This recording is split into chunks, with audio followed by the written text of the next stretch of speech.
If you're getting up 2, 3, even 4 times a night to use the bathroom, you're dealing with something doctors call nocturia, and it's one of the most common sleep complaints after 65. Today, why it happens, and 3 natural habits that can help. Stick around because tip 2 surprises most people. Normally, your body slows down urine production overnight so you can sleep through. But as we get older, that balance shifts. More fluid gets processed at night instead of during the day. Add in things like fluid pooling in the legs during the day and getting reabsorbed once you lie down, and you've got a recipe for frequent trips to the bathroom. Before the tips, a quick but important note. Occasional nighttime bathroom trips are normal with age, but if it's sudden, painful, or comes with symptoms like swelling or unexplained thirst, that could point to something like diabetes, a UTI, or heart or kidney issues, worth a conversation with your doctor rather than something to just manage at home.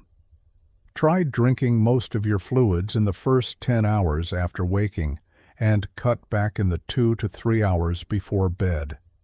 This doesn't mean drinking less overall. It means shifting when you drink, so your kidneys have less to process once you're lying down. Caffeine and alcohol both increase how much urine your body produces. Even a small evening coffee or glass of wine can add to nighttime trips. Salty or protein-heavy dinners can have a similar effect. Try shifting these earlier in the day and see if it makes a difference within a week or 2.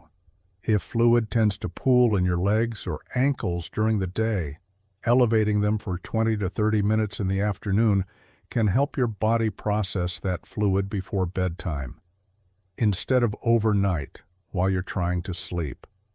A short walk earlier in the day can help with circulation too.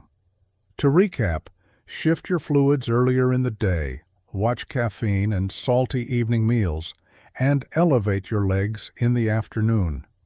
Small changes, but for many people, real improvement in sleep within a couple of weeks. We appreciate all of you, and we will be very happy if you can like and share this video to someone that could use this information. If this helped, subscribe for more simple, natural health tips made for the 65-plus community. See you next week.